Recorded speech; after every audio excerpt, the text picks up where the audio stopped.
You're clean, aren't you? Except for your tower. You're a tower junkie, Roland.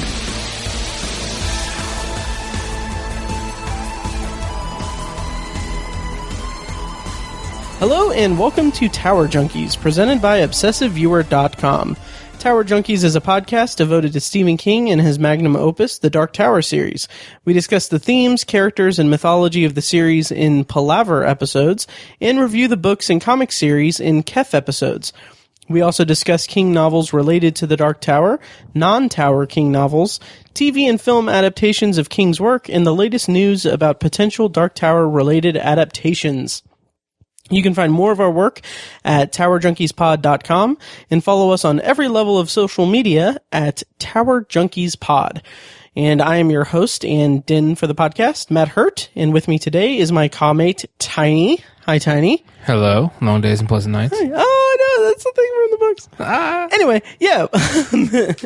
Hey, so today on the podcast, we will be discussing It, the book, and which is Stephen King's coming-of-age horror novel that created one of his most iconic and maybe one of the genre's most iconic monsters. I think so, too. Pennywise the Dancing Clown. Mm-hmm. So Tiny, how's it going? It's going well. Good. Very well. Good. Nice. You excited about the business cards? I am. Yes. Excited about the movie coming out this weekend. Yeah, the movie, too. Yeah. Yes, which we have the screening of. It's going to be fun. It is going to be fun. Oh, yeah. That's going to be fun. I'm going to be scared. And it's so... That kind of leads me into... I have a couple news items that I want to bring up just because we're going to... I'm going to get this posted up pretty soon. But, the movie... It, that's coming out this Friday as of this recording, is tracking really well. It's getting really good reviews. It actually, I just read this article today saying that it is the top horror pre-seller in history. Wow. Yeah, it has, let's see. So there isn't an actual figure for it, but I'll just read from the Variety article. Let's see. Fandango didn't say exactly how many tickets it has sold. Movietickets.com, meanwhile, said it currently accounts for 54.4% of all tickets sold by the company through Wednesday. Jeez. That is nuts. That's crazy. Yeah, and if the film hits 60 million, it will become the biggest September opening of all time. Wow. Which is amazing. Yeah. I really hope it's good. It's really nice that we have, the one Stephen King adaptation to come out in theaters this year. Yeah. It's going to do well. Yeah. Right, guys? Right. Anyway. And then I have a couple other quick news items. There's one thing that, I don't know if you saw the article. I mean, it's been floating around social media and everything about, someone in Pennsylvania, I think the city is called Lititz. Lititz? I'm just going to say Lititz. They're leaving red balloons tied to sewer grates. I only saw the headline. I didn't actually get to read any articles about it, but it's delightful. Yeah. It's so awesome. What I love about that is they're just leaving these balloons tied to sewer grates. And what I love about it is that the Lititz Borough Police Department has posted on their social media about it. They posted a picture. They posted pictures of the balloons, and then they said, their quote on Facebook was, "A certain movie is coming to theaters in 2 days, and a local prankster took it upon themselves to promote the movie. We give points for creativity. However, we want the local prankster to know that we were completely terrified as we removed these balloons from the grates, and we respectfully request they do not do that again.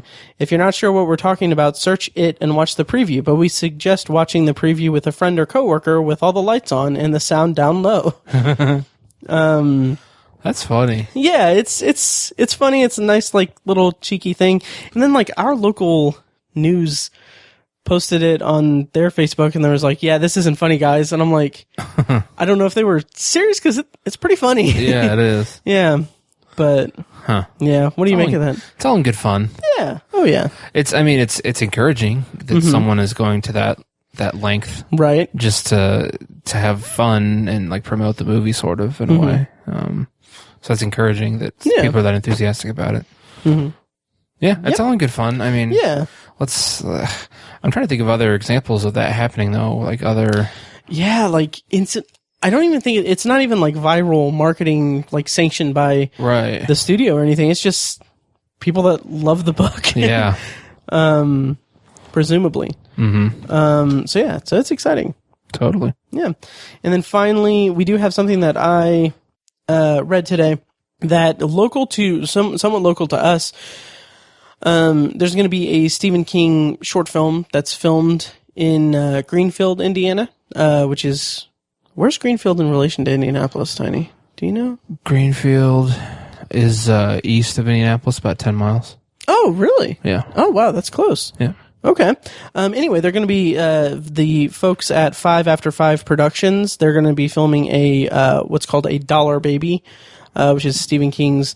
He sells the rights to a bunch of his stories for just $1 a piece to certain filmmakers that meet some criteria, so that they can film an adaptation of it. So they're going to be doing an adaptation of the short story "The Man Who Loved Flowers" from Night Shift, I believe. So they're actually starting to film this week, and there hasn't been any notice about it when it will be available or where it will be, but they're at 5 After 5 Productions, which is the number 5 after 5. It's facebook.com/5 After 5 Productions, with those 5s being the numbers.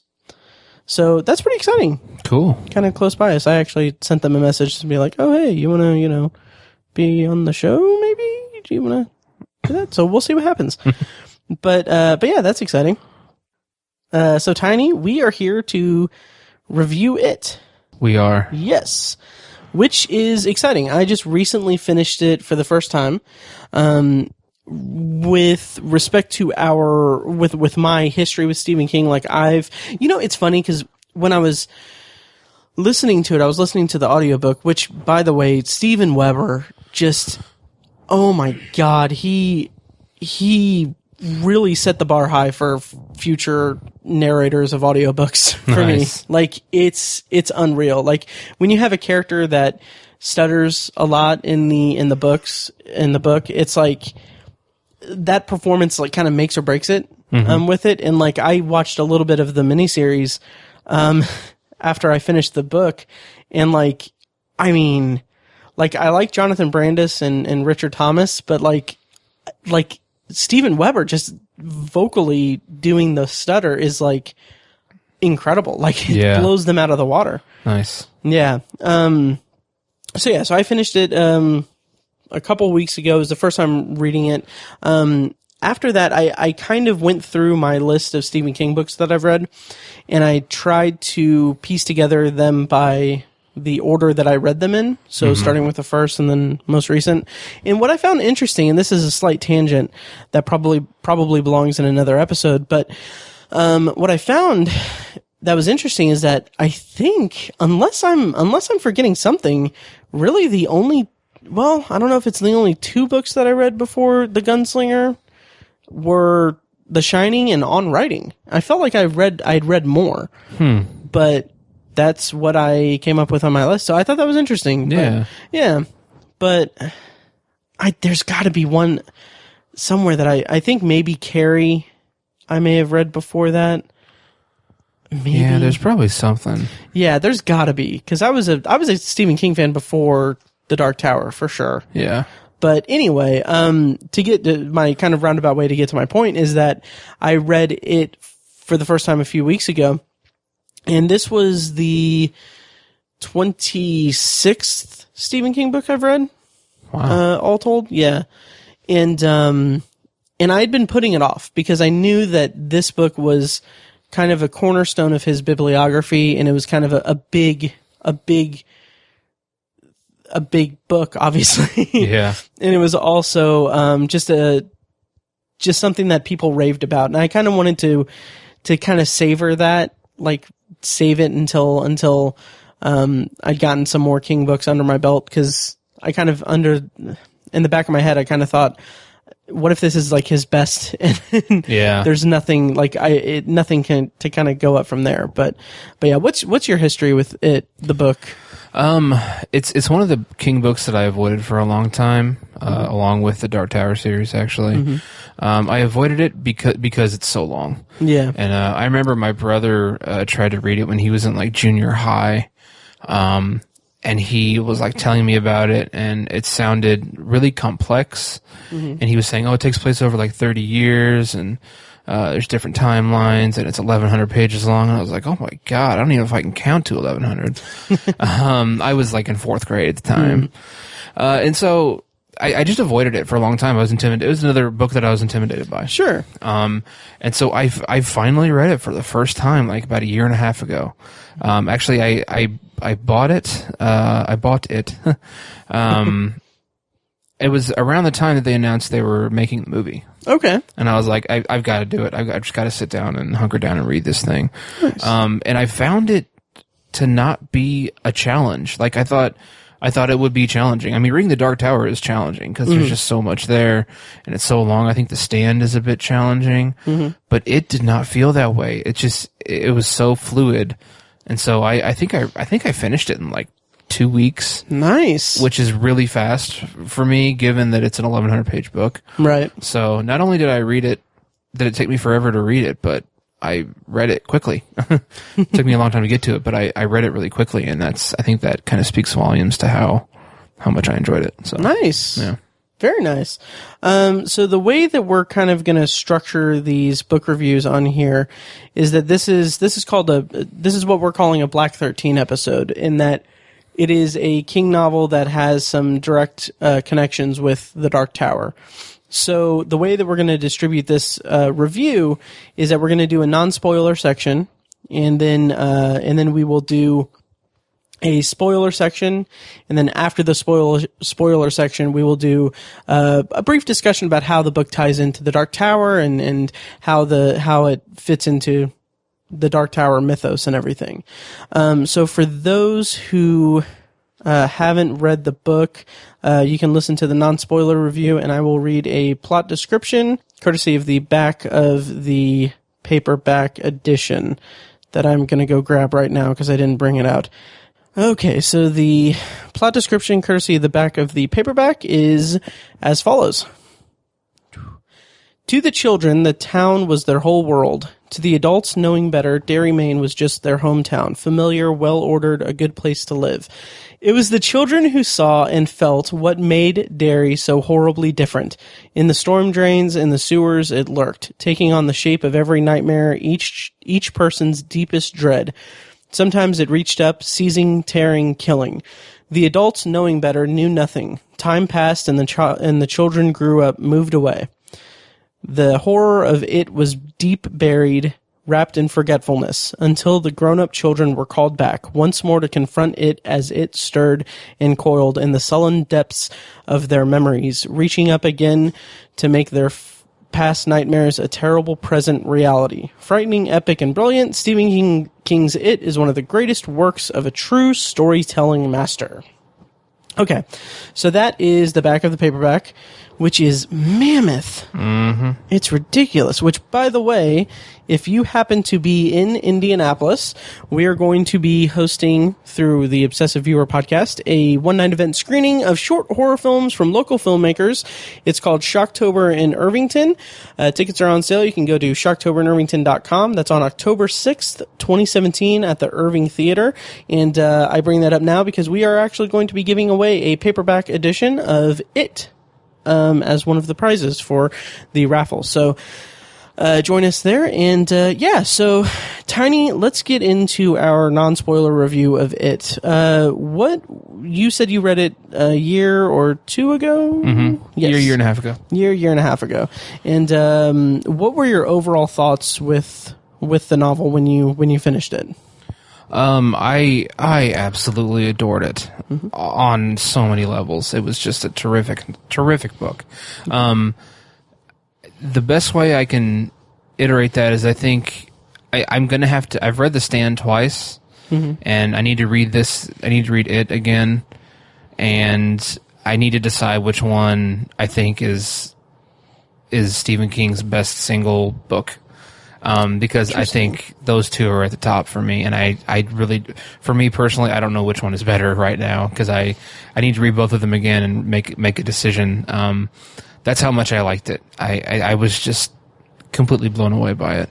Nice. It's so incredible because the book is inextricably linked to the horror genre, and it is without question terrifying, and it's so infused in pop culture because of how scary it is and how scary Pennywise is, and people don't like clowns. But for me, that's just one part of the book. You know, I think myself and a lot of people really enjoy this book so much, and why it's reached the upper echelons of Stephen King's work is that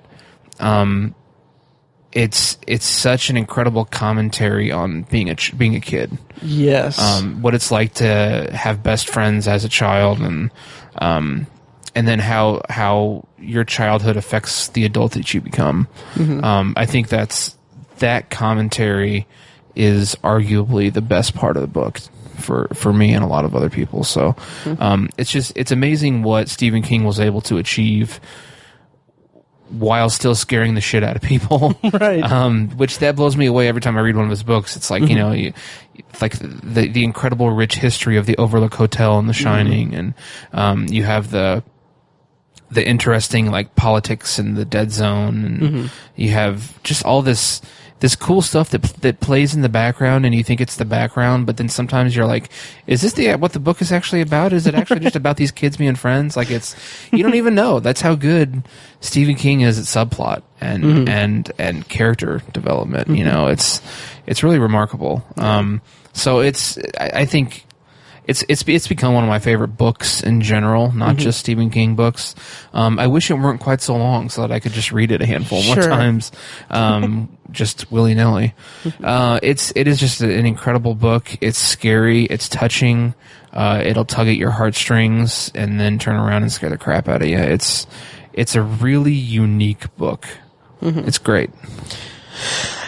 And I'm going to echo a lot of those sentiments, and I'm going to kind of add in, first of all, it's funny you mentioned the Dead Zone and how the politics are kind of in the background and everything, because I'm about 2/3 of the way through the Dead Zone. Oh, really? Okay. And it's funny because I've had like thoughts about like how the plot is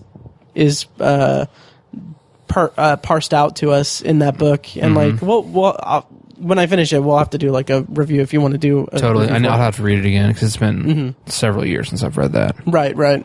Cool. So anyway, yeah, but with it, like it, the book made me really frustrated that I didn't read it when I was younger. Yeah. Because I do feel like there is a little bit of a, not disconnect, but there is something about it that if I had read it when I read my first Stephen King book when I was like 15 or 14, I think, it would have had a more profound effect on me.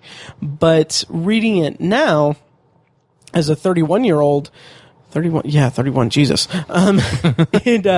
It still had that powerful feeling to me. It didn't resonate with me in a present day kind of way. It tapped into a nostalgia of being a kid and everything.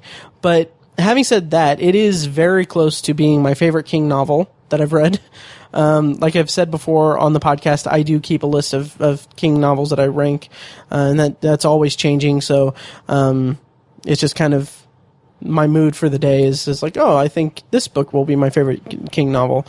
But it's very close to being number one. I do have some small issues we'll talk about in spoilers, but there's something to be said about just how unsettling and terrifying that this book is, and it's a scary story. It's a scary book, but it's terrifying in a way that I don't think I've felt in a King novel since I read The Shining, the first King novel I've ever read. Yeah. Like, it's something that really roots its way inside you. And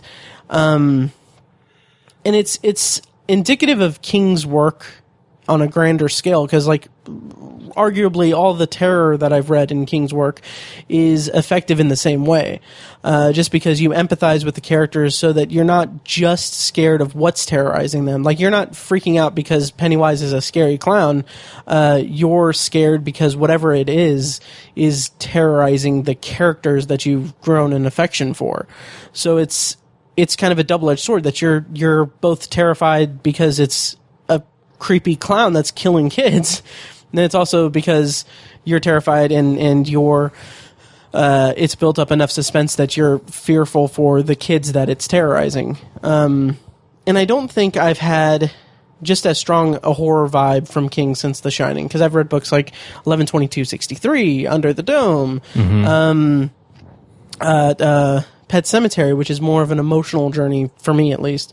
Misery, like this is a more out and out, like straightforward, like horror monster story. Right. That's similar to like how I felt reading like The Shining and Salem's Lot and everything. Let's see. The book is separated into two different timelines. So there's a 1958 storyline that runs concurrently with the 1985 storyline, and I really liked the way that it was put together. Like, those two plot lines were so interwoven to each other that it felt so organic. And like you said, Tiny, it was a very fluid book that really came together in a really, really magical way. And you really, like, the 1958 storyline, it's a really beautiful look at kind of the bonds of childhood and friendship and as children. And on the other hand, the 1985 storyline is just really fascinating because the reunion of the Losers Club and all of the events and discussion that happens between them, knowing that there's something in their past and their shared past that hasn't been revealed to us yet, is remarkable and like incredibly readable and fascinating. And yeah, so that's kind of my broad strokes on it. It's a really beautifully written story about childhood friendships and also how people can come together to confront a traumatic source of evil, essentially, or the collective source of trauma that they endured. It's such a great book. It really is. Right. Let's see. Should we discuss in another non-spoiler way? What all should we discuss? Yeah, or maybe just Derry, Maine as a town. Yeah. So, how do you feel about Derry? Well, it's one of those. I hate to keep coming back to the word unique, but it's unique even to the Stephen King universe because so many of his books are set in Maine. And what's interesting about those other locations in Maine is that I think they're chosen or they're used by Stephen King because they're so ordinary. They're ordinary towns, like he can sit there and tell you about Jerusalem's Lot or, any of the other fictional towns that he's created in Maine. And there's nothing spectacular about them other than how relatable those towns are to other small towns around the United States and that lifestyle, if you will. That's why he uses those throughout his other books. But Derry is unique because it's not an ordinary town. And that's rare for him to do that. I don't think Stephen King uses extreme settings all that often. And Derry is an extreme setting, because the creature, and the town are linked in a way. They're kind of one and the same. They're symbiotic in a way. And so it's kind of like the creature almost created the town, and holds the town hostage. It's like an appendage of the creature as opposed to just a place, you know? And that comes up in the book in so many different ways. And so I hate the cliche that, it's like New York City was a character in the book, or, you know, but it literally is like a living, breathing thing. I mean, like literally, it's not a metaphor. Like it's literally a thing that you have to address. It is a character in the book.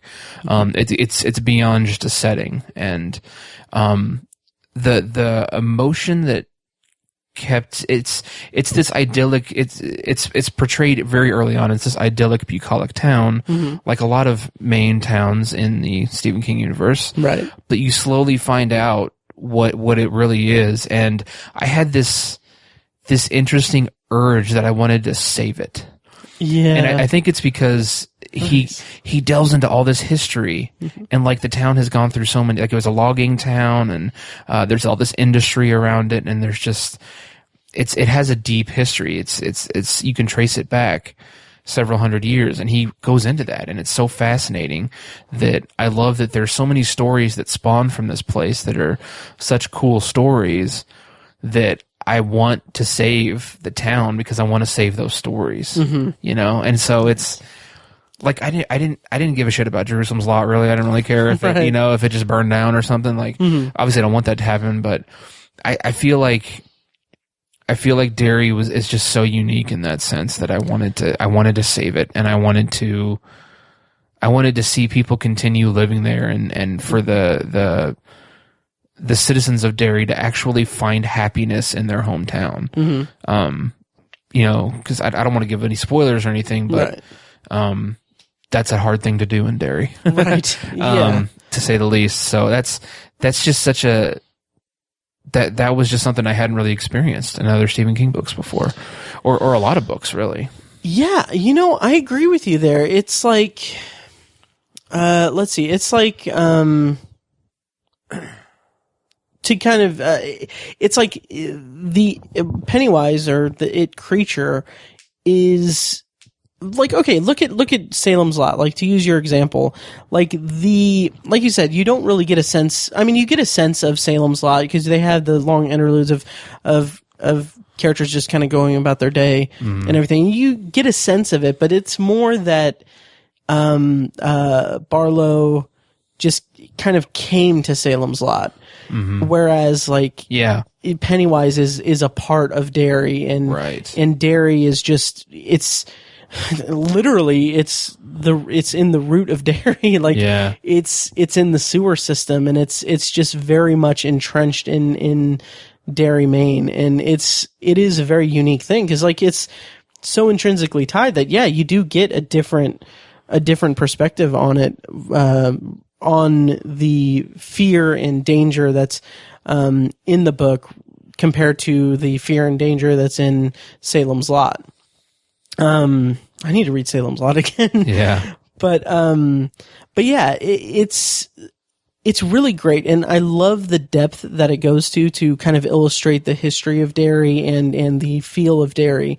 Throughout the book, there are interludes between certain chapters that it's basically one of the characters going through the history of Derry and kind of backtracking all of the terrible things that it is responsible for. And those interludes are really, really engrossing and really help to really flesh out the city of Derry and really give a certain type of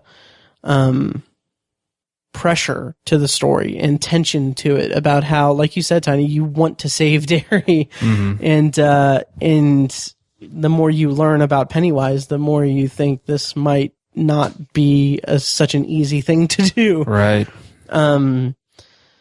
Yeah, and so at the center of it is the Losers Club.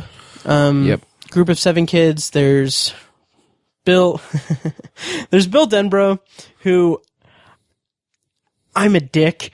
Because the book opens with Georgie's big scene, so in my head I thought of him as Bill Denbrough.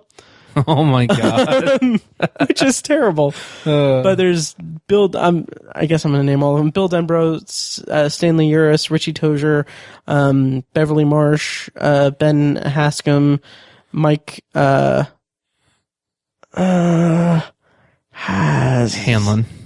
Hanlon? Mike Hanlon. Is it Mike Hanlon? Yeah. Yep. And I always got that confused with Haskam. Yeah. And Eddie Kasprak. Eddie Kasprak. Yep. So that's the Losers Club. Tiny, how did you feel about the Losers Club and how they were developed in the 1985 or 1958 storyline? It's just another rehash of the Magnificent Seven. No, it's not. It's much different than that. What's great about the Losers Club is that they're a Losers Club. These are not the heroes that you would typically get in a story like the Magnificent Seven. You know, this isn't Luke Skywalker and Han Solo. This is this is losers. I mean, they're not people you would ordinarily notice in a story. They're Jar Jar and yeah, sure, thank you. Yeah, they're Jar Jar Binks. And that's what's also really fascinating about the story is that these characters kind of have to discover their heroism and they're not infused with the characteristics of typical main characters. Eddie Kasprak is kind of sickly, and Bill is super. He's so insecure he has a stutter, and most of these characters just have a big chip on their shoulder. Yeah. And I think what's fascinating about them is that and the fact that through their hardships, I think that's how they find the strength and the ability to take on the challenge of trying to defeat it. I feel like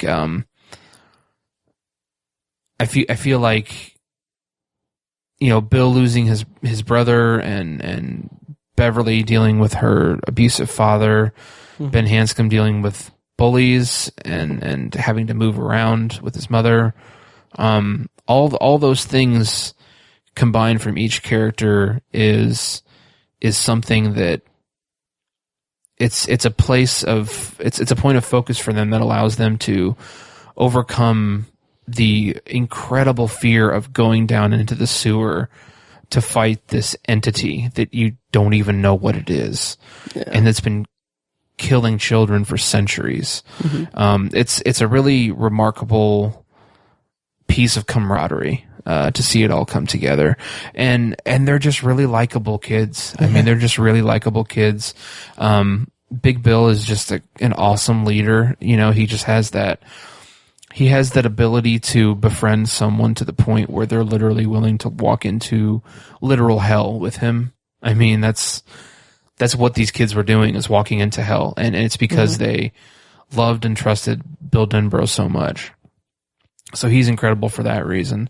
And then all of them just have these incredibly redeeming qualities, that are so charming. Richie Tozier is a favorite because he's one person that I wanted to focus on a lot because he's Stephen King kind of presents him as a class clown kind of guy. He's the jokester, he's our comedic relief throughout it, but he kind of gets lost in that designation because he's so integral to what happens, because I mean he's incredibly close with Bill. I think he's just as smart as Bill. He's kind of like the number two guy. Yeah. And during some climactic points in the book, he takes lead and he actually fights the battles of the reason why these people are together, why these kids are together. Mm-hmm. He takes on some incredible things throughout the book. I don't know if we have time to delve into each character, but that's what's so cool about all these characters is they all have so many different qualities mm-hmm. that make them unique and that make them fit in perfectly as a group. Mm-hmm. It's a great group. Oh, absolutely. And I agree completely. And Richie he's kind of the person that seems to kind of bring people together and mm-hmm. bring the group together, because it's just his personality. He's like, they are all misfits and outcasts and everything, but he's got this energy, this class clown persona that really lowers the defenses of the other kids when they meet. That really brings them together and makes this really, really random assortment of children become really great friends and bonded together in this really terrifying and disturbing thing that they get together with. Right. So he's kind of a good like icebreaker for the group as a whole. And I agree. Like he is. If I were to make a list of favorite Stephen King characters of the ones I've read so far, mm-hmm. I mean, he'd be pretty high up there. Oh, totally. Yeah, because he's a really well put together character, and you kind of couple that with Bill's the kind of pain and stress that Bill feels about leading this losers club into what could be their death in both timelines. Mm-hmm. Yeah.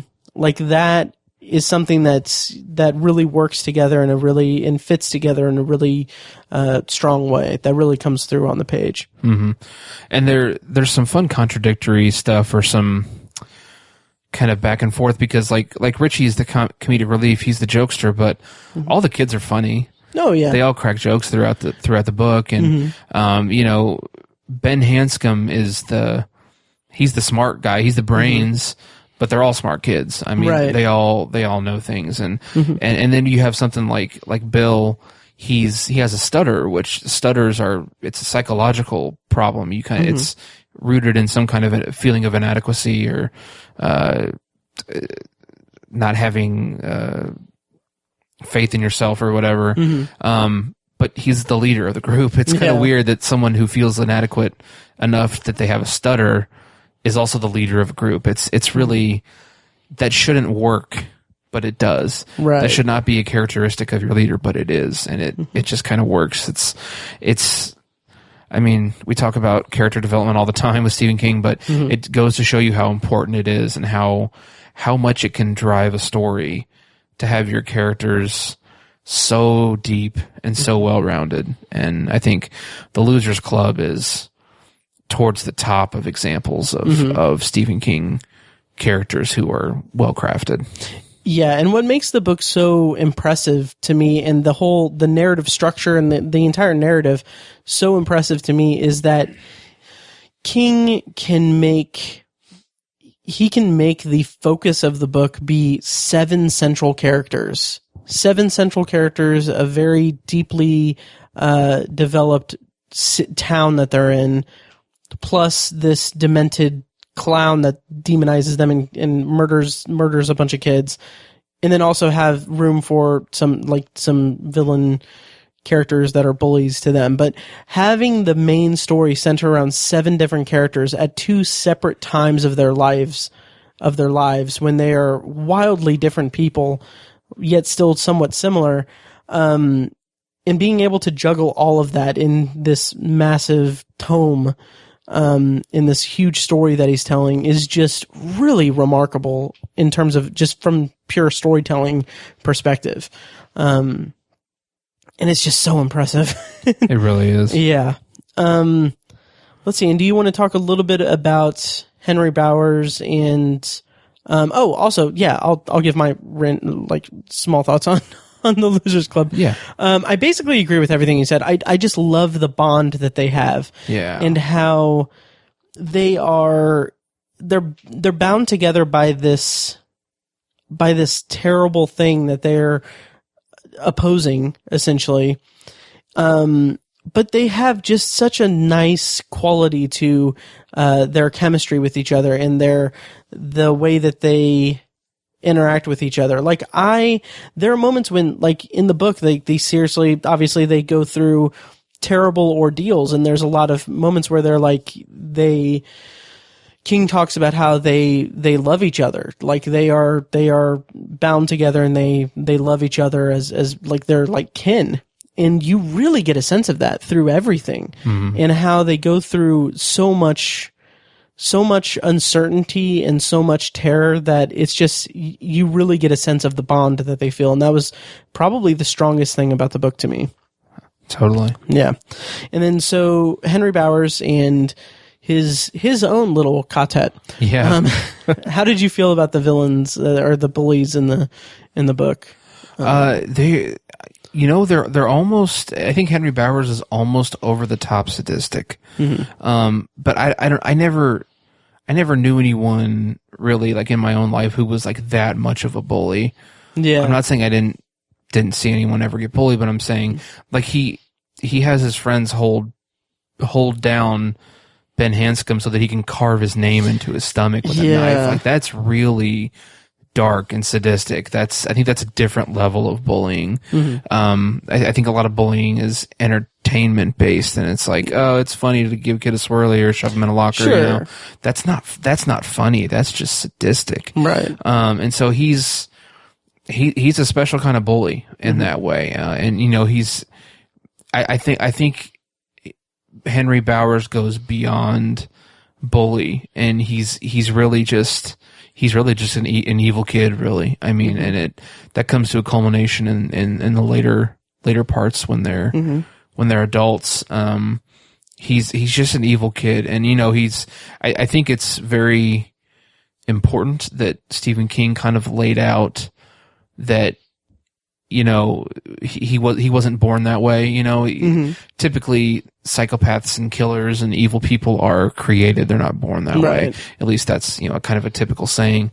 And you know, we see that in his home life. He's crazy and he's sadistic because his father was crazy and sadistic and treated him that way. And so that's the only lens that he has to experience the world through. And he influences his friends in that way, and they turn into this crazy gang. And, I think it's I feel like Henry Bowers and his gang were kind of like small tests along the way for the Losers Club. Yeah. Cause there is this kind of mysticism and, like supernatural destiny involved with the Losers Club coming together. I think that's hinted at throughout the book and the miniseries as well. Like these 7 kids were meant to find each other. Right. So there's kind of a supernatural play at work there. You know, that mysticism is kind of at play, and I think maybe Henry Bowers is also part of that as well, and that you know, in terms of you have to face this incredible evil at some point, they're kind of provided with these tests along the way through Henry Bowers. Yeah. And I think it just from a fan point and from a story point, I think it makes a lot of sense. And also from a magic or a destiny standpoint, if you will, if you're looking at that, I think that kind of makes sense. And it's a good thing to have that kind of adversity, that faces the Losers Club through the Bowers gang. Yeah, so. because if it's just the losers versus Pennywise, it loses some appeal to it. It just becomes a straight monster versus kids story. Right. Having kids against them also, as you said, kind of a sub boss, like a secondary, like training for Pennywise. Like that could be a story in and of itself. Is just the Losers Club against Henry Bowers and his gang. I mean, that would be a cool book just in and of itself.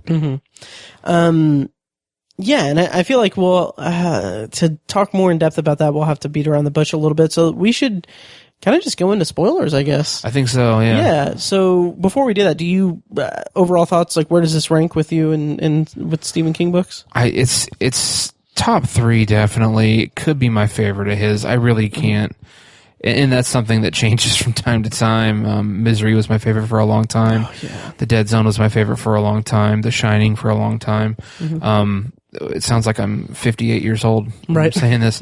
But, it fluctuates and it's up and down, which is one of the great things about Stephen King's body of work. But at the moment, it's so high. I mean, The Dark Tower is still my favorite thing. It is still my favorite work of Stephen King. But if you have to point to a single book, I think right now it's kind of a toss-up between The Stand and It. Nice. And then a very close second for probably Drawing of the Three, or maybe Dark Tower 7. The Dark Tower. I'm not sure. Man, I'm not good at making lists. It's really tough. But it is phenomenal. Everyone should read it. It's if you were a kid, you'll like this book. Right. So everyone will like this book. If you've ever had a childhood, yes, you will love this book. Right. And I agree. It is a very beautifully written example of how brilliant Stephen King can be as a storyteller, and how he can put together all of these pieces to fit so well into a narrative space that is just remarkable in terms of character development and character journeys for everyone involved in it. And it's just, it hits a spot that's really really a testament to life as a child, essentially. Yeah. And yeah, so we'll go into spoilers for It by Stephen King. So if you haven't read it and do not want to be spoiled by the story of It or anything, go ahead and divorce yourself from this recording, or that's a weird way to phrase it. It is. Go ahead and turn off this episode and come back when you have read it. His screams were shrill and piercing, and all up and down Witcham Street people came to their windows or bolted out onto their porches. "They float," it growled. "They float, Georgie. And when you're down here with me, you'll float too." So we are spoilers on for It. The first thing, Tiny, that I want to ask you about the book is kind of what I feel like. This might be a little hard to say, because my immediate thing that I want to say is, what did you think of the ending? Because Stephen King is so hit or miss with endings, Right. And I would say that we've always said that it's more about the journey than the destination, and it's more about you don't need to have a satisfying ending to really enjoy the entire experience, because it's just a fraction of the entire experience. Yep. So getting your opinion on a book by Stephen King, like when we talk about it, my immediate thought is, what did you think of the ending? So having said that, and then we'll backtrack and talk in more detail, what did you think of the ending to It? I think it's one of Stephen King's better ones. I was beyond satisfied with it. I think as far as the actual climax, defeating the creature, the entity, whatever you want to call it, insert synonym here.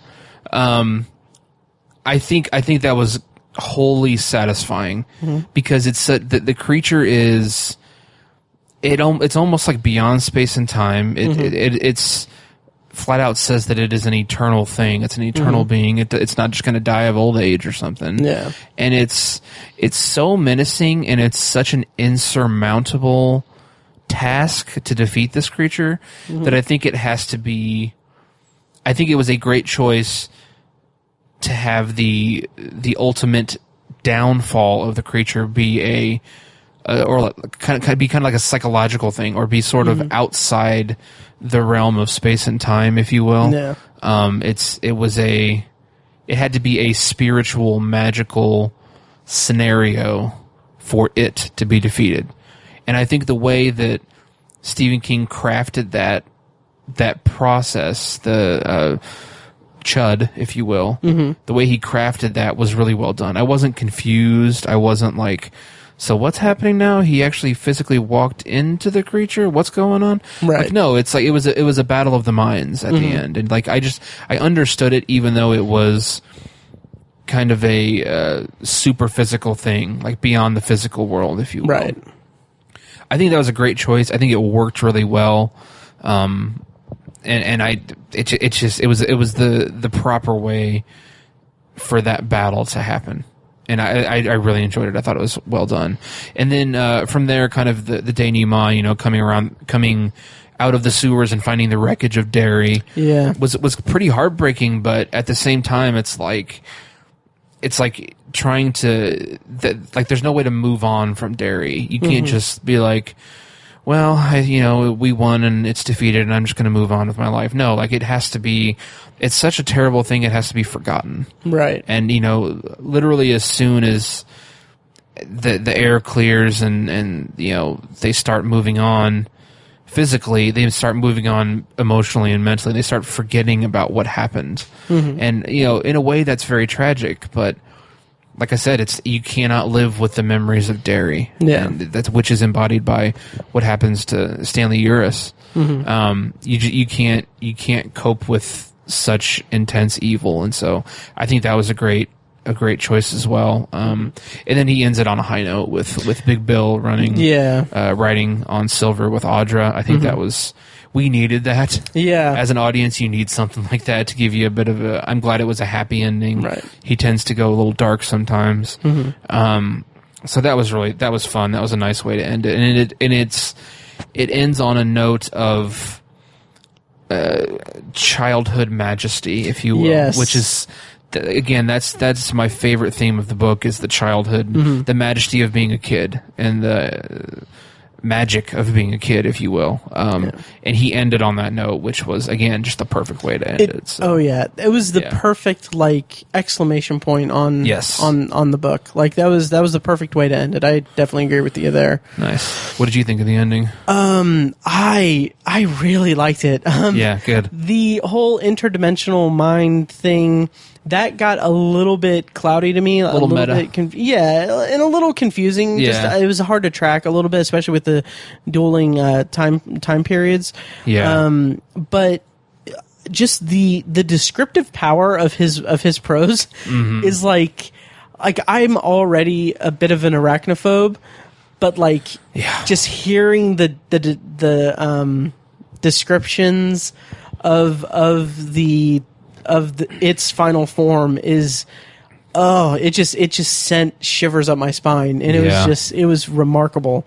In the setting too, down in the suit, like a cave type thing, like it's literally an evil cave lair. Oh yeah, I don't like caves; they freak me out. And so, right, you're kind of claustrophobic there. I'm a little claustrophobic, yeah. So. Nice. So yeah, all those things combined. Yeah, the whole idea of Big Bill doing like it ending on that, as we said before, it's a great way to end the book by kind of linking the present day or 1985 day Bill to the childhood Bill in such a way. It kind of has a healing power to it, that this is, even though the memory of Derry and the memory of each other is fading and going away, it's just there's that connection to the childhood. It's kind of like they kind of reclaimed their childhood, and they're not going to live with this in the dark recesses of their mind. Right. It has a healing factor to it, which I'll talk more. We'll talk more about some of that here in a bit. But actually, you know what? Let's go ahead and transition to that. Okay. So one of the things that I loved about this book, I loved so much about it, is the idea that the farther they got away from Derry, the less that they remembered of it. They don't remember each other, and Mike kind of sacrificed his, I wouldn't say sanity because he's not insane, but he likely sacrificed his emotional well-being and mental well-being by staying in Derry to kind of monitor things and so that he can call them back for their promise. Keep the lighthouse. Yeah, exactly. Did they use that in the book, or is that just a series, the miniseries? I feel like it was in the book too. I think so too. Which is, it's such a great way to put it. Oh, absolutely. He kept the lighthouse. Oh yeah. So So I really like that, and I like the idea that they not only are they, when they're reunited, it's not like they're like, oh hey, remember in the sewers when we destroyed this big spider thing? Yeah. Like, oh, old times. But it's like they collectively don't remember all of it, and like they slowly start remembering things, and it's has this really profound effect. At least this is how I read it, that it's like a group of people that survived a trauma and have basically blocked that memory out of their lives. Like it's a supernatural thing in the book, but it has the feel of like people that are confronting their darkest and most grisly memories, and the things that are holding them back from living healthy lives, and kind of confronting that together. And it's just a really powerful metaphor and a powerful thing to bring about in the 1985 storyline. And I really love that. Did you get that feel? Absolutely, yeah. And kind of revisiting the book a year and a half after I read it, and just kind of like looking over some notes and other podcasts and the miniseries, watching the miniseries and stuff, just to kind of refresh my memory. I think it's interesting that it's sort of implied that the creature, sort of imbued the Losers Club with success outside of Derry, as almost, and it's so fitting because it plays into this theme of like evil seduction, kind of like you're being seduced by the evil money. Like they're all financially successful. Yeah. They're not successful in their love lives or anything. But it's like, well, with the exception of Bill, he's married, but a lot of them, they don't have children. They don't have like happy families necessarily. Not only that, they can't conceive children. Right. Which I thought was interesting, because I don't think in the book they really explain or posit why that is. Right. Because you would think that because like you said, it imbued them with success. And I think that my read on that is that it was just, if it makes the people that almost killed it successful, they're not going to want to come back to Derry right. for a little reunion. That's my take on it. That might be a little straightforward, but that's exactly what I was going to say. Oh yeah, because the fate, the destiny that brought them together wants them to be together, and when they're not together, they're not happy. They're not complete. They have a feeling of emptiness. All of them, I think, were a bit lost, even though they're successful. Yeah, and so it's funny. You see, like, it's funny that the destiny, the good thing that's supposed to keep them together and help them defeat this evil, is actually making them unhappy. I think that's kind of what an interpretation that I think you can glean from reading that, is that destiny made them a little bit unhappy outside of Derry because that's where they're supposed to be. But it made them happy through them being financially successful, and they've all have good careers and stuff like that. So that's just it's very clever the way that kind of works. Yeah. And that's also something I really appreciated about the 80s timeline. Yeah. And I love that the destiny that they feel, the power of the turtle. Yeah. Putting them together, like the second that they get the phone call, they know, everyone's like, okay, just drop where we are, go there, slice our wrist a little bit. Yeah. But it's funny, that description that you just gave me such vibes of Lost. Yeah. So much. Totally. Anyway, that'll be the fourth podcast we start. Anyway. Just kidding. Anyway, so let's talk about Stan Uris. Did you feel like, this is kind of how I felt when reading the book or listening to the audiobook, if you're a purist. But how I felt about it was that it kind of felt like I really liked the idea of having one of the losers kill themselves in 1985 immediately upon the phone call. Like that set the stage and set the tone so much, because you literally just learned that this person exists, and then he's dead in a bathtub with the turtle couldn't save us written, I think, in his blood on the wall. Yeah.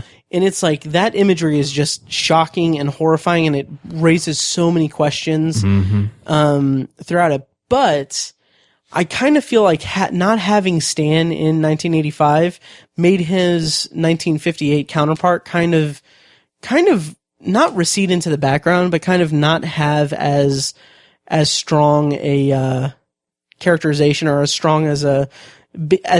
he wasn't as strong a focal point in the 1958 timeline because he wasn't around in 1985. So it was like whenever he was in 1958, it was just I didn't really feel as connected with him as I was with the other 6. Did you pick up on that? How did you read that? Absolutely, I had the exact same notion, and I think a big part of that contributing factor to that idea that he's kind of you didn't connect with him as well is the fact that he's a fish out of water, because he is the logical, scientific ground, kind of almost like your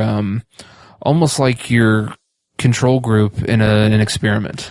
Oh yeah, that's a really good way to describe it. Right? Because he doesn't pick up. He's the last one to believe in it. You know, he's the very scientific, fact, logic based character, and so.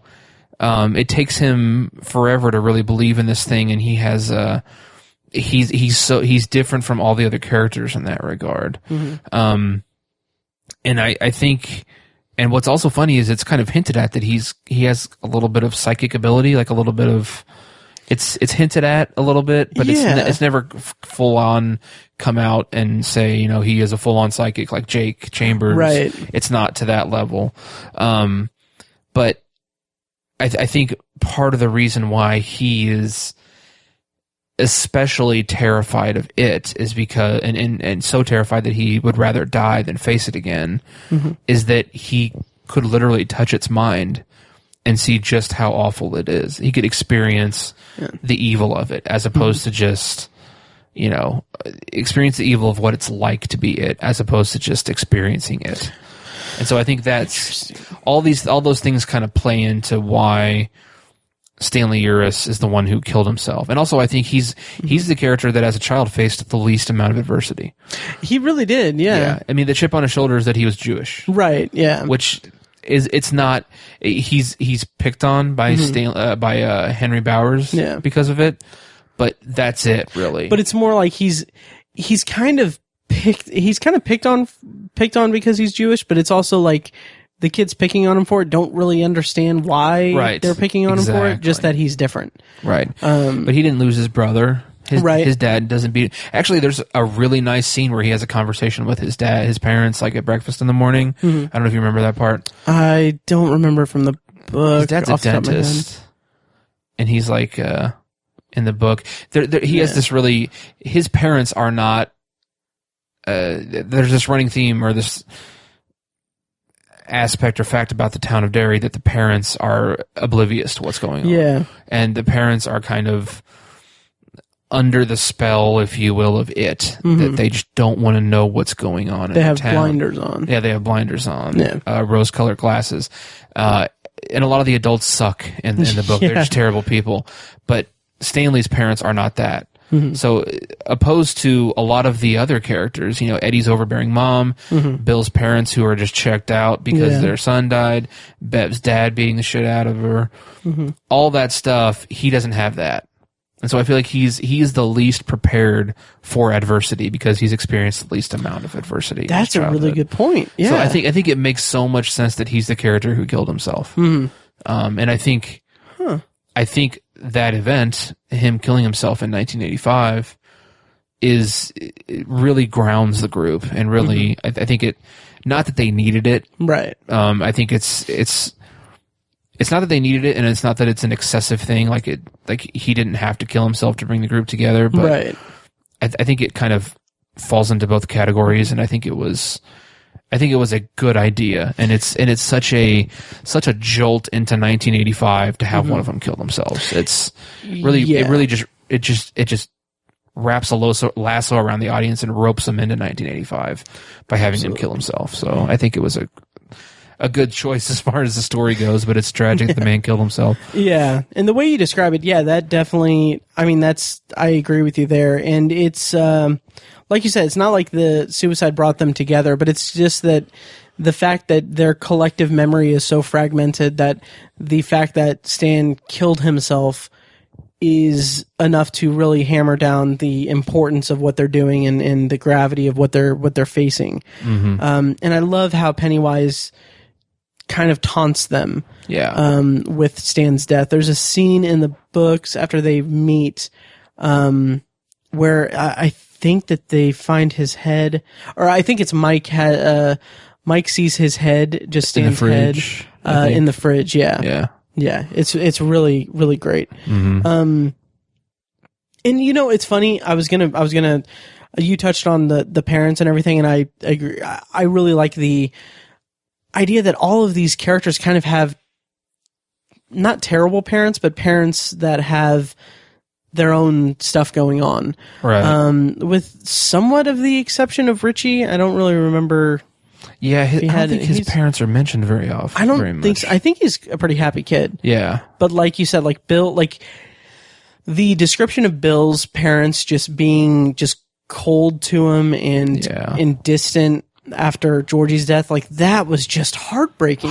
Just absolutely heartbreaking. Absolutely, yeah. That, and then like I was terrified for Bev because her dad was a monster. Yeah. And I like the dichotomy of how 1985 her kind of it would be easy to just say like, oh, she was the victim of abuse as a kid and she had an abusive father, so of course she's gonna marry an abusive guy. Right. Like the way that it's depicted in the book and described and everything is that she, like, it's a very natural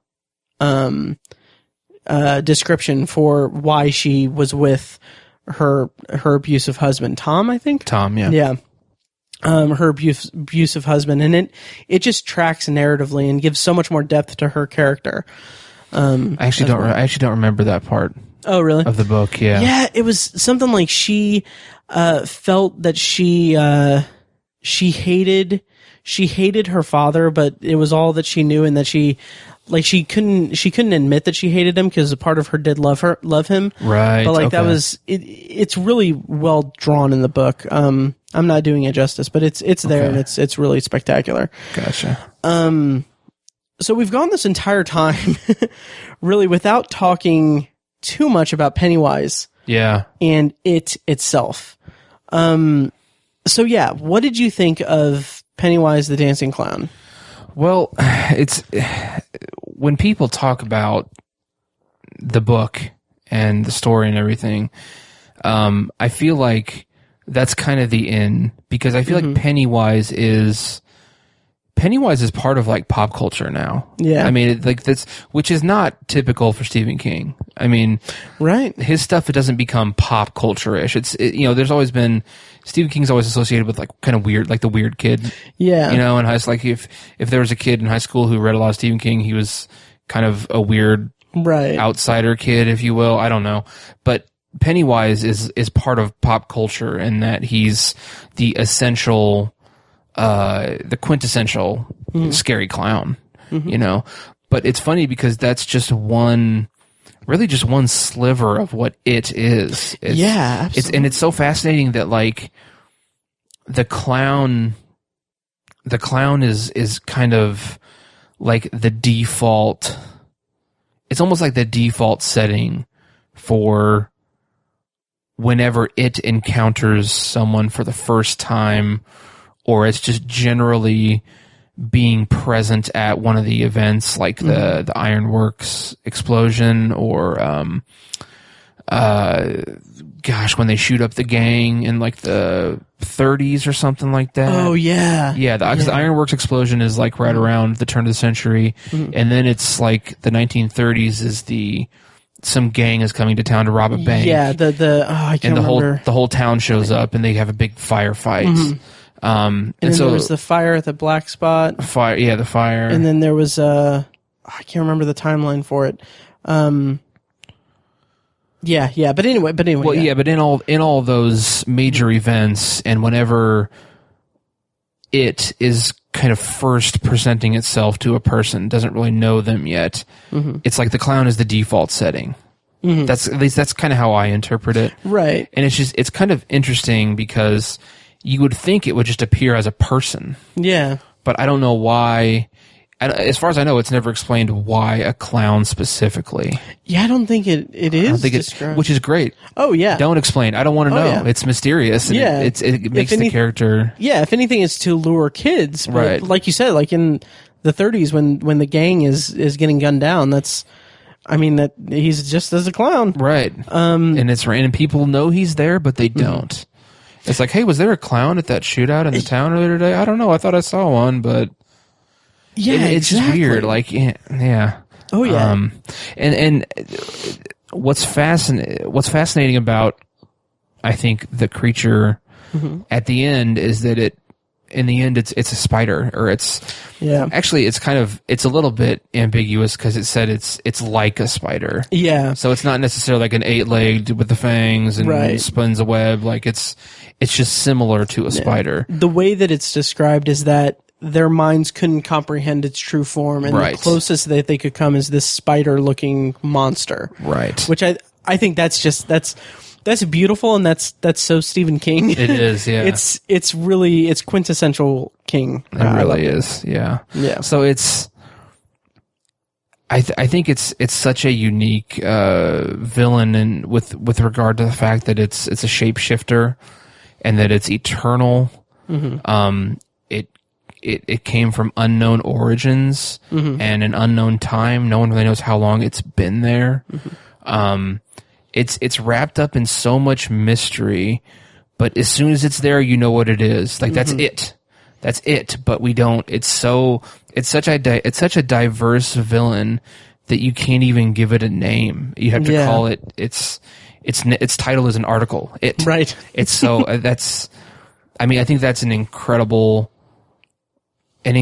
detail about the villain. You know, that's you don't see that in a lot of other stories, you know. Yeah. That's one of the things that makes it so special, and why, you know, I think it's in popular culture because of the clown part, but I wish it was in popular culture for other reasons, because it's more than just a scary clown. Yeah. It's fascinating because it's a shapeshifter. It's not like there's like one of the creepiest, or a couple of the creepiest parts of the book is the house on Neibolt Street with the teenage werewolf. Yes. And also when 1985 Bev goes to her father's house, and it's there in the form of this elderly woman who kind of tries to trap her and kill her in there. It's like the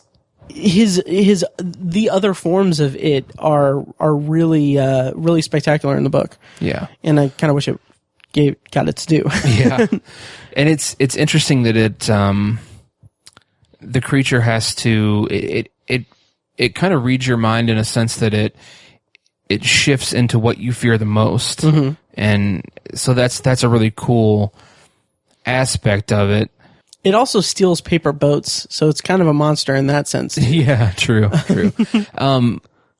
What I was heading towards is that why does it do what it does? Why does it show up every 27 years to kill children? And it's basically, it kind of feeds on fear, essentially. And like one of the scariest things about the creature is that it partially eats children. Yes. And bites them, and like mangles their bodies. And that's super scary. But it only does it because that's part of what children fear. Yes. Yes. That's crazy. Like it doesn't need physical sustenance. It doesn't need to feed on flesh like a werewolf would, or a vampire drinks your blood. That's not what it does. It does that because we associate that with something incredibly terrifying. And the kids do. You know, the children always associate that's what a monster does, is it eats you. You know? Exactly. But it doesn't actually need to feed physically. What it actually thrives on, where it kind of absorbs energy, and it's almost like Monsters Inc. Yeah. Where it wants the screams, and it actually wants your fear, and that's what keeps it sustained. I want to see that crossover. I know, that'd be nuts. Just Pennywise standing in front of a door, waiting for it to open, sucking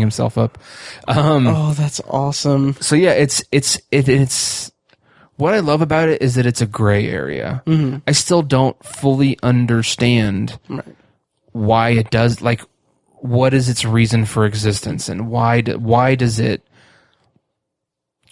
so thoroughly terrify? Mm-hmm. And it's because it feeds on that fear. And, fear is a form of energy. If you think about what your body does when you're afraid, you sweat, your heart pumps, and you give off, I'm sure, some kind of pheromones, and you start shaking and you scream, and it's just like you're literally pouring energy out of your body. And so if you think, it almost makes a little bit of sense that from an evolutionary standpoint, there'd be some kind of creature somewhere that feeds off that energy. Oh yeah. And so that's just a whole spectrum of, it's just incredible that it's incredible the spectrum that this villain covers. It's just so, it's the quintessential villain. It's a quintessential monster. Absolutely. And that's what makes it / Pennywise stand out.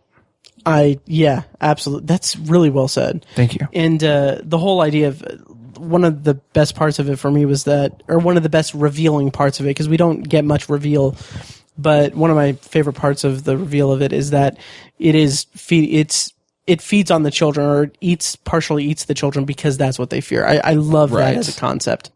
It makes you wonder what it would do if it fed off adults. Yeah. Or it attacked adults, like what would happen? Would they, I don't know. Instead of partially being eaten, they just have a ton more debt. Yeah, that's what I was about to say. Oh my gosh. They'd be really alone. Yeah. I don't know. They have to work on weekends? I don't know. Ridiculous. That's so dumb. Yeah. Anyway, so speaking of Pennywise, the smoke hole section where the kids have their little clubhouse that's kind of underground, and then they basically try to do like a they call it a smoke hole, where they set a fire in it, and it's in an enclosed space so that they can have a vision to guide them into finding Pennywise or figuring out what it is and everything. And there's this vision that they have where they basically, it reminded me a little bit of, and I know that obviously this came out long after it, but it reminded me of the end of Cloverfield, where if you freeze frame it, you can see like a satellite or something crashing into the water. Mm-hmm. But the vision is that they have is that they're way back in like millions of years ago, when it's all not primordial, but primordial, I guess, but like all like way back millions of years ago, and they see something crash into where Derry stands. Right. And it's just a huge crater, and then that's the origin of Pennywise and of it. And I love that we get that vision, but we don't get any explanation of what it is or anything, and we don't need any explanation, because what we get is that it's an eternal, transdimensional being, and it's right. That's what it is. That's a good analogy. Yeah, I didn't think of that. The whole Cloverfield crashing. Oh yeah. That was just what was in my mind when I got to that part of the book. Yeah, that's good. Yeah, but I like that. I like that we get that background of it, and what little we have of it, that's just enough for it to. It's like right in that sweet spot where it's enough background to give us a fear of what's to come. Totally. Yeah, and then I have a couple other points I want to hit. Okay. But first, let's just talk a little bit about the turtle. We'll talk more about that in the last section of the podcast. But what did you think of the inclusion of the turtle as kind of the opposite of it and kind of a guiding force of it? And we'll talk more about the connections to the Dark Tower later. But without the Dark Tower, how did you feel about the turtle's inclusion? I kind of wish that the mysticism or the driving force that brought the Losers Club together, that kind of the source of good, if you will, in this battle of good and evil, I kind of wish it would have remained a little more shrouded in mystery. Interesting. The way that it is, because like you just described, we don't know what it is, or it's still a very mysterious creature and villain. Whereas the genesis of good is just the turtle, and it's just kind of like blatant and on its face, and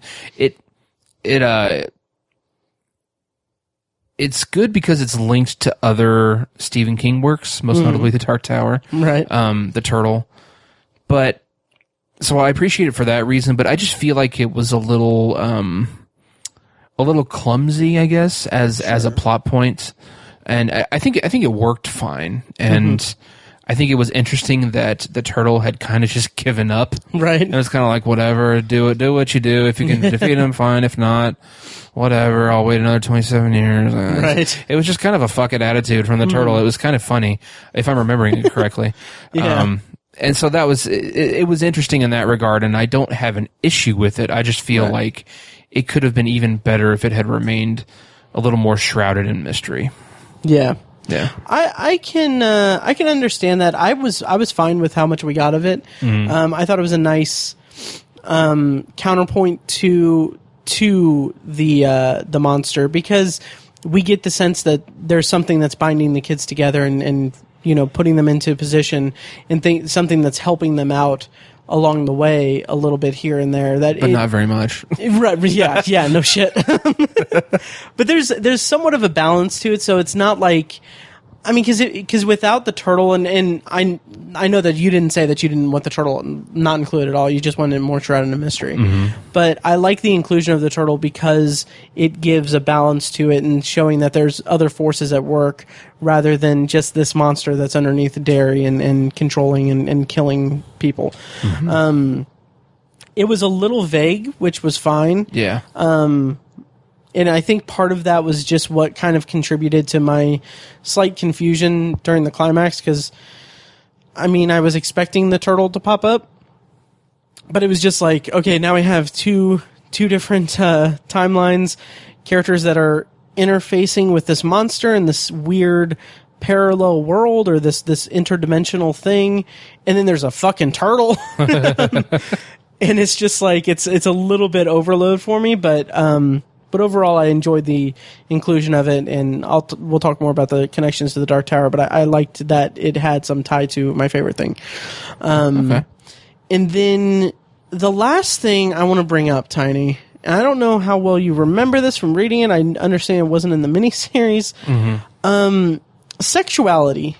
Yes. In it. So I'm glad you're bringing this up. Yeah. Because it's something I wanted to talk about too. Okay, good. So Tiny loves talking about little kids having sex. No, yeah. Jesus Christ. No, oh my God. What is wrong with you? No, so there are two notable scenes in the book. The first one I want to touch on, and then we'll go on to the Losers Club sequence. It's Henry Bowers and Patrick, oh man, I'm blanking on his last name. Patrick Hockstetter. Okay, so Patrick Hockstetter. There's a scene with Henry Bowers and Patrick Hockstetter right before Patrick's death, essentially, where Beverly is hiding in a car in a junker car and watching Henry Bowers and Patrick Hockstetter. They're like fighting. They're firing, or not firing, but they're lighting farts on fire. And then as like it leads up to it by saying that Patrick was this really socially weird kid who had an obsession with killing animals and killing flies, and he had a notebook where he had dead flies that he had just kind of cataloged, and he would show it to kids without saying a word. Yeah, and it was just a very disturbed child. And then so after Victor Chris and all the other bullies leave, and it's just Henry and Patrick, gives Henry a little bit of a hand job. Right.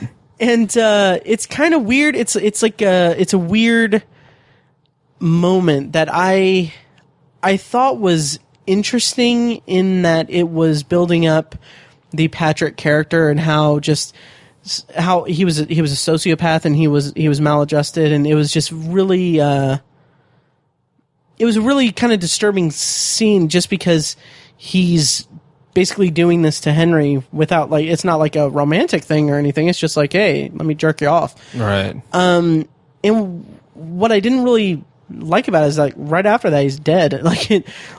It kills him because he finds when he goes to his refrigerator, which was disturbing in its own right. I feel like Patrick is an underdeveloped character. Yeah. For me. because you get this character that's kind of built up as being even more deranged than Henry Bowers. And then it's so much that he has this fridge full of dead animals that he's killed. And then just like that, he's dead. What did you think of that scene, the sexuality of that scene, and Patrick Hochstetter in general? It's coming back to me a little bit now. I sort of forgot about it because it's not in the miniseries or anything. Right.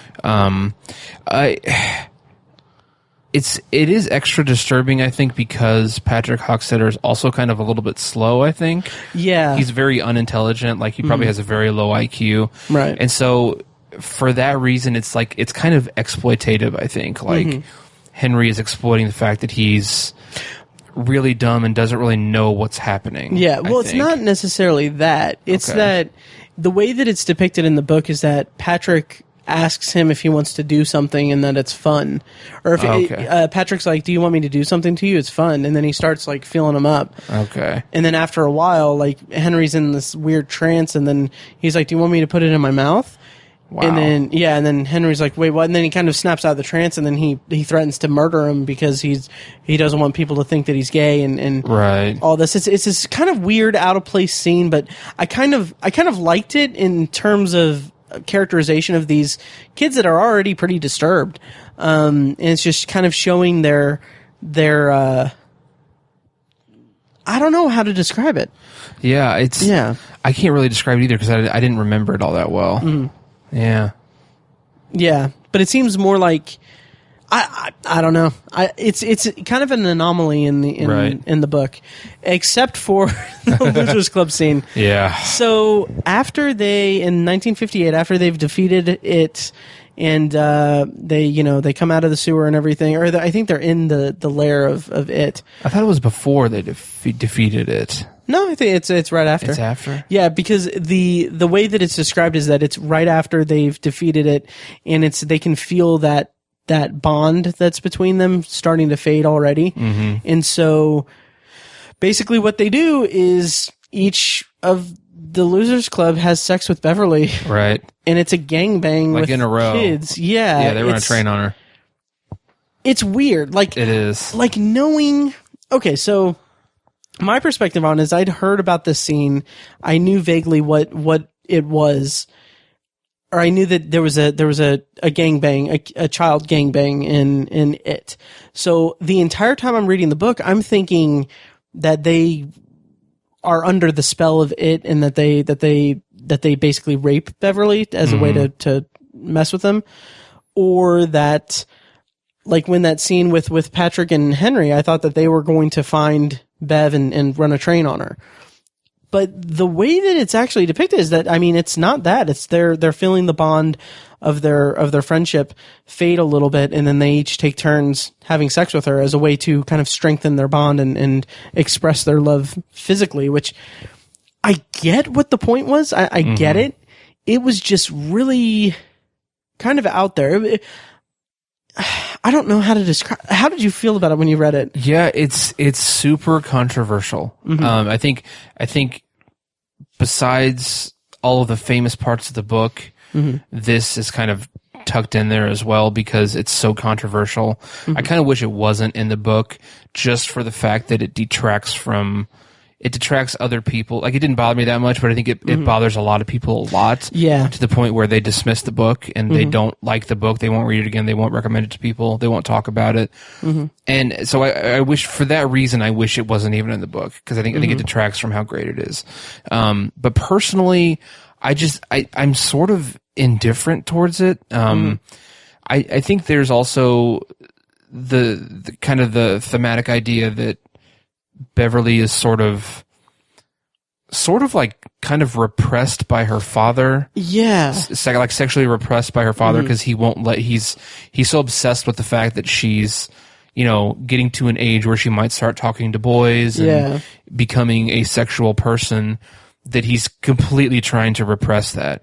And the fact that she's kind of like riding the high of defeating it, and she's feeling confident, and she's like, I'm a person now, and I I can't deny this part of myself anymore, so I'm going to full on take total control of my sexuality right now in this moment.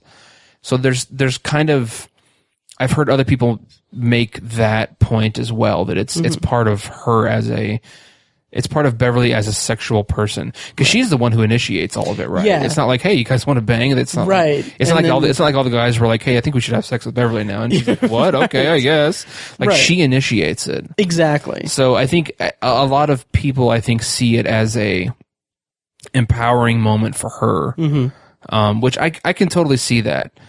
But it's also, if she had like just gone off into the woods with like Bill because she had a crush on Bill and had sex with Bill, I would completely accept that notion and be like, that's what that was about.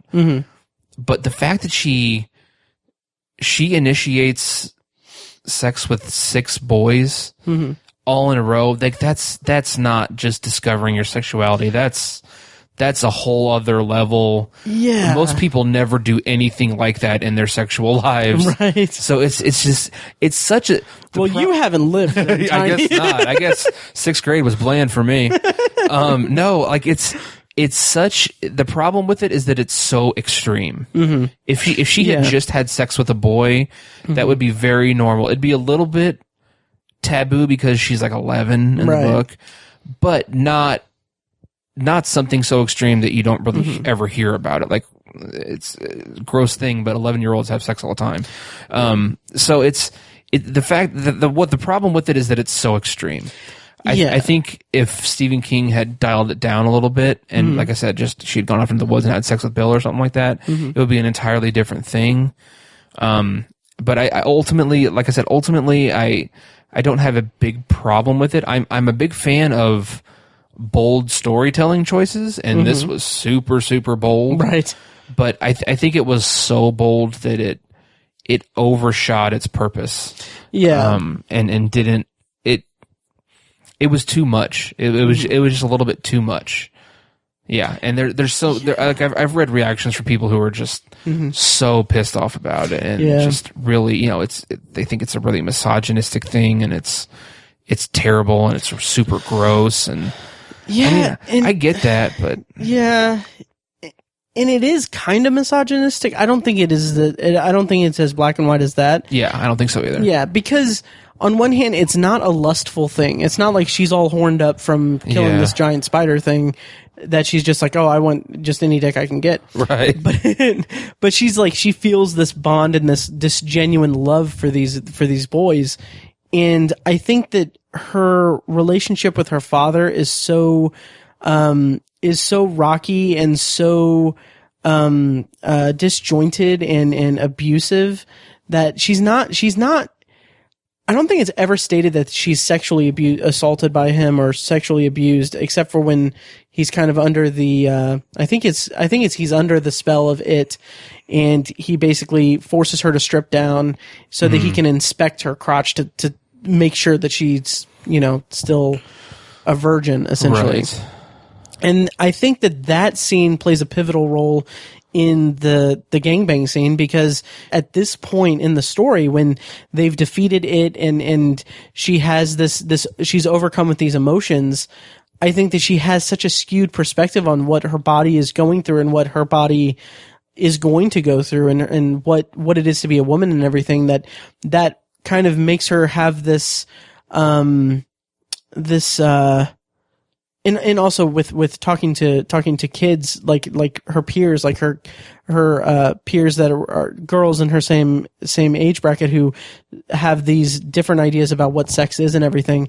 I feel like all of this kind of comes to a head where she has all of these confused emotions that she just feels like she needs to embrace the love that she feels for these boys, and the most extreme way she can do that is through sharing her physical body with them. And it's a misguided thing, but there is something of a sweetness to it in a very misguided and weird way that it's still somewhat out of place, but I get the intention. Right. And I didn't mind it per se. It was just kind of out of left field and kind of out of left field, but I get the intention. Yeah.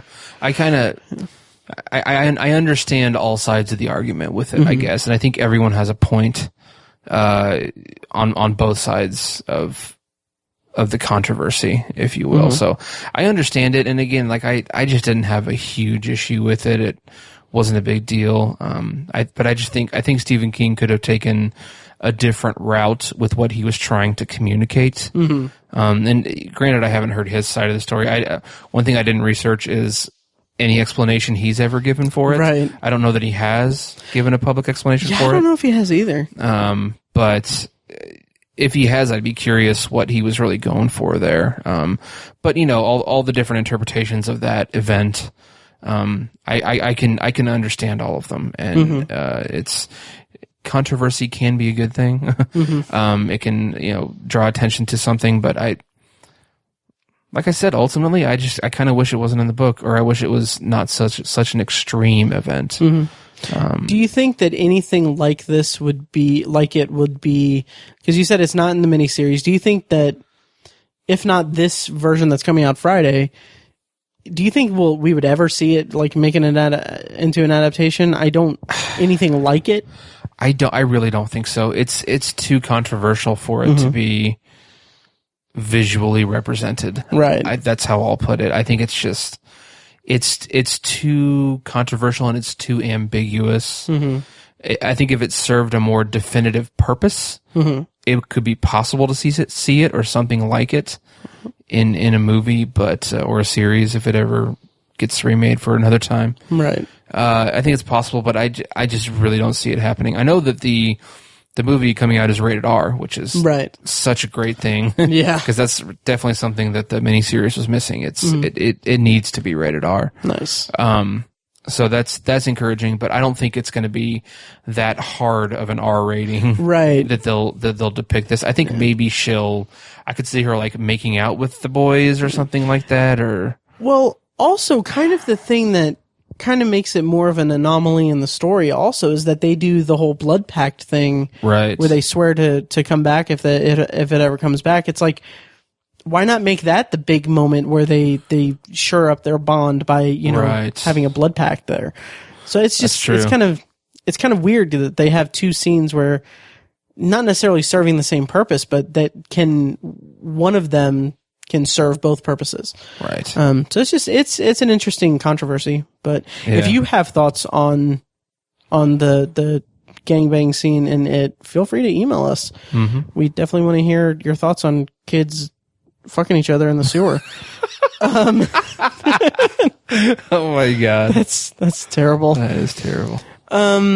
So I think that'll do it for our spoiler review. I think it will. Yeah. And to kind of wind down, we're going to talk a little bit about the connections to the Dark Tower and Stephen King's greater works. Just to play on the safe side, yes, we will spoil the Dark Tower. So if you haven't read through the Dark Tower series, be warned that we may go into spoilers for the Dark Tower. See the turtle, ain't he keen? All things serve the fucking bean.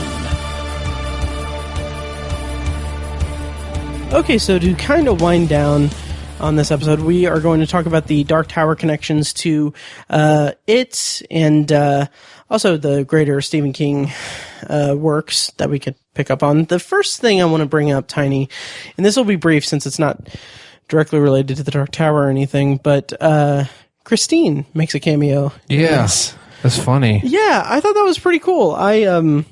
I haven't read Christine. I've seen the movie, but I haven't read it. I think that might be my next one after The Dead Zone. But it was a pleasant surprise because I know about Christine, obviously. And just when Henry Bowers is going after the Losers Club in 85, and then just this Plymouth Fury comes up, and it's like, oh, holy shit, that's Christine. It was pretty. It was a nice little cameo and interconnectedness. How did you feel about that? I liked it. I'm always fond of. I'm always a fan of little cameos like that, little Easter eggs. So yeah, it was great. Nice. So then let's see. The next kind of connection that I want to bring up here is the idea of cycles. How this happens every 27 years, and it's kind of repetitive and everything that kind of plays into some of the idea of Ka being a wheel in the Dark Tower. I don't know if that was a conscious effort by King or if that was just, I don't know if I'm reading into it, but that's one thing that I kind of noticed. Me too. One of the questions I had for you though, Tiny, and I don't know if this is ever explicitly stated or if this is something that, is just something I'm trying to force a connection in. Do you think that it is a Toadash monster or if it's something else entirely? I hadn't thought about it. Oh. I hadn't made that connection, but it totally could be. Mm-hmm. Totally could be. I think at one point it's kind of implied that it uses a thinny at one point, so that's kind of interesting. But that doesn't necessarily mean that it's a Toadash monster. Right. But I really don't know. I hadn't thought about that. It definitely could be, and I think it's kind of a good thing that it's a little ambiguous, or it's not it's not blatantly spelled out that it is. Sure. I don't know, but if it is, that makes Toadash extra terrifying. Yeah. Oh yeah. What if Stephen King only wrote this book as a descriptor of what a Toadash monster is like? Oh my god. Like he's that dedicated. That would be amazing. Yeah. Like that's kind of my headcanon now. Because that makes Toadash in the Dark Tower series even more terrifying. I know. Brings about a big, like that puts a lot more fear into the story of the Dark Tower. Right. But yeah, and I'm kind of back and forth about it because I want it to be a Toadash monster because I want it to have that clean of a link to the Dark Tower. Mm-hmm. But I think the idea of it being ageless and being this eternal thing and having kind of the counterpart on the good side being the turtle, I kind of feel like that doesn't really fit well within like the Toadash monster idea. Mm-hmm. So that's kind of why I wanted to get your feel on it. Yeah. And then the other connection, the big connection really is the turtle. Yeah. So are we to assume that this is Matcher and the turtle? I think so. I mean, what else would it be? Mm-hmm. I forget what the saying is, but turtle of enormous girth, something the earth. See the turtle of enormous girth on his shell. He holds the earth. Right. And then there's more to it, but I can't remember. Yeah. And there's also the timeless. See the turtle, ain't he keen? All things serve the fucking beam. Nice. Yeah, I mean, I there's no way it's not Maturin, the turtle. I mean, it just has to be. Yeah. But it's funny that it's, it kind of makes me wonder where in the timeline of, Roland Deschain this specific story takes place, because the turtle is like defeated and kind of given up. Yeah. And, dejected. I wonder if it's like, if it's towards the end where, spoiler alert for Dark Tower, they defeat the breakers and like they're getting ready to break the beam of the turtle. Mm-hmm. And it's just like the turtle's just like, I can't right now. I can't help you with this monster in this one part of Maine. I'm about to die. Right. I wonder if that's what happens. That's what the case is, which again, that'd be really cool. Absolutely. Yeah. And also the question is, I mean, I guess this answers that question, but, is Derry on Keystone Earth or is it in a different level of the tower? Which I'm thinking that my read on the Dark Tower is that Keystone Earth is us right now, where Stephen King is writing stories and everything. Yeah. Whereas every story is a different level of the tower. So, it would make sense that it would be timeline wise that this could be closer to when the breakers are breaking the final beams. Mm-hmm. Because it is implied that not only is the turtle hurt, but the turtle may be dead, and it's kind of up in the air. Yeah. Like in another loop, they don't succeed, and the turtle. No, that wouldn't make sense. No, but is Derry mentioned in any other books that are part of the Dark Tower? I know it comes up in 11/22/63. Right. Which, reading it really makes me want to go back and read 11/22/63. Yeah. That might actually be my next one. Mm-hmm. But like, is Derry mentioned in Salem's Lot at all? I don't know. I want to say that it's mentioned in Insomnia, from what I've heard. Okay. But yeah. So maybe it is on Keystone Earth because the Crimson King makes an appearance in Insomnia. Right. And I don't know. want to say maybe Insomnia actually maybe takes place in Derry. Does it? I read about a half of Insomnia and couldn't. Oh, really? Couldn't get into it all the way. Interesting. I was younger. Yeah, that's kind of how I was with Doomickey. Really? Did you ever finish Doomickey? I finished Doomickey, okay. Yeah. It was okay. Oh, really? Yeah. Okay. Yeah, it, Insomnia, Bag of Bones, Dreamcatcher, Fair Extension, 11/22/63, and The Body all featured Derry. Okay. Because if there's another book that we know takes place on Keystone Earth and they mention Derry. Oh, yeah. Well, there you go. Then that Derry is on Keystone Earth. But right. Yeah, I'm not sure. I don't know. Interesting. Yeah, so kind of how do you feel about the inclusion of the turtle, and does this, well, it'll go into my final question, or my final point about the connections to the Dark Tower and everything is, and this is something that I kind of want to do every time we have a book that deals with the Dark Tower, either indirectly or directly, but does the plot of it, the events of it, does that influence or otherwise change your perspective or reading of the Dark Tower saga as a whole in any way? Well, the idea that you just planted in my mind that it could be a Todash monster does kind of influence it a little bit. Nice. Just adds another level of terror to the Dark Tower series. But you mean that it would make it not be just this really kind of indistinct monster in the woods? Yeah. It doesn't necessarily affect my my interpretation or my enjoyment of the Dark Tower. It's the turtle doesn't really. It's not enough. It's not enough of a theme, or it's not enough of a plot point or anything in the Dark Tower that it doesn't make sense that it could be part of it. Sure. I mean, it's just the turtle. The turtle is so otherworldly, and like it can. It's not a logistical or a physical issue for it to be part of both stories, so it doesn't really affect my interpretation or my enjoyment of the Dark Tower, and I don't mind that it's included in it. Like I said, I think it was just a little bit clumsy, sure, and it kind of took some of the mystery out of the story, but yeah, I don't have a big issue with it or anything, and I think it was still a cool part of the story, and I like that I like the fact that such a well-renowned story like it is linked to the Dark Tower. Yeah, like there's some other stories that are very good in the Stephen King universe that are not linked to the Dark Tower, at least not yet. Right. And so I'm glad that something as incredible as this story is linked to the Dark Tower in some way.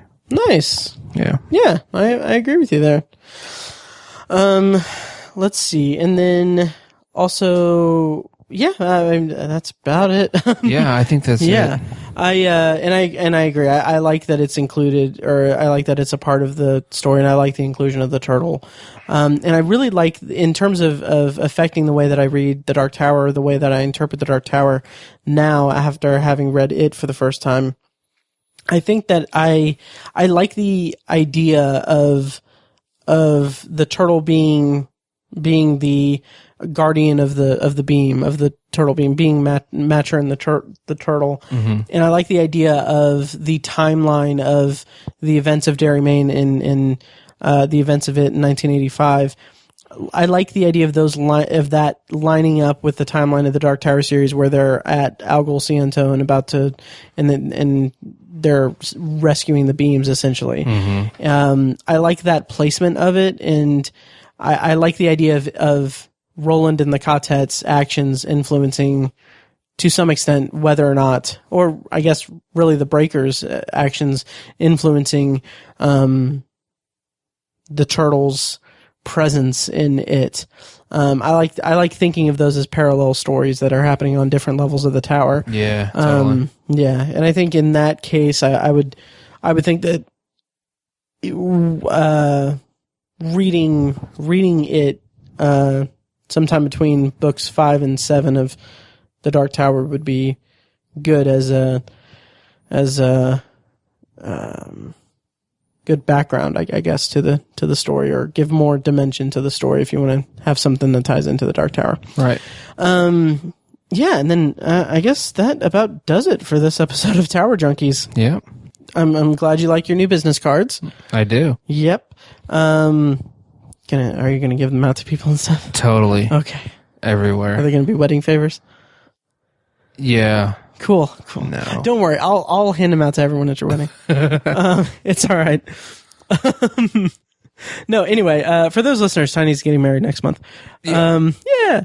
So anyway, I don't really have an outro here. Once again, check out shocktoberinirvington.com if you're in Indianapolis and come to our event, benefiting the Irvington Historical Society. If you're a Stephen King fan, if you're in Indianapolis, if you're a horror fan, check it out, because it's for short horror films from local filmmakers here in Indianapolis. It's going to be a blast. It's October 6th, 2017 at the Irving Theater. More information at shocktoberinirvington.com. And then also check out our other podcasts at obsessiveviewer.com/podcasts.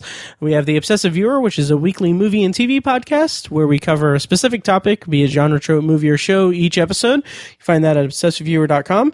And then I also have a solo side project podcast called Anthology, where I'm watching The Twilight Zone as a first-time viewer and pairing up each episode with a bonus review of a science fiction or otherwise science fiction or anthology or anything related to the week's episode. You can find that at anthologypod.com. I also have bonus reviews in that podcast for Black Mirror, Dimension 404, and soon to be Philip K. Dick's Electric Dreams. Just basically contemporary science fiction anthology television shows. Check that out at anthologypod.com. And anything else, Tiny? I don't think so. All right. Well, I think that'll about do it for this week's episode, or this episode of Tower Junkies. We will have an episode about the miniseries and the new movie coming out. And then also here in a couple weeks, we will have a review of Gerald's Game, which I didn't tell you, Tony. I actually recorded a review by myself of Gerald's Game, the book. Nice. I just bought the audiobook. Did you really? Yeah. Oh, nice. Okay. So I'm going to try to listen to that over the next week or so. Sweet. And then we have the movie coming out on September 29th, and we'll likely do a review of that. Yep. And so having said all that, I think that'll about do it for this episode of Tower Junkies. Long days and pleasant nights. And may you have twice the number. We did it! We did it. Yeah! Thank you for listening to Tower Junkies, a Dark Tower podcast presented by ObsessiveViewer.com. You can find more of our episodes at TowerJunkiesPod.com, and you can subscribe to the show on iTunes, Google Play, Stitcher, or anywhere else podcasts are found. If you'd like to donate to the podcast, you can find ways to do that at TowerJunkiesPod.com/donate, or become a patron for Obsessive Viewer at Patreon.com/ObsessiveViewer for recurring donations with different reward tiers.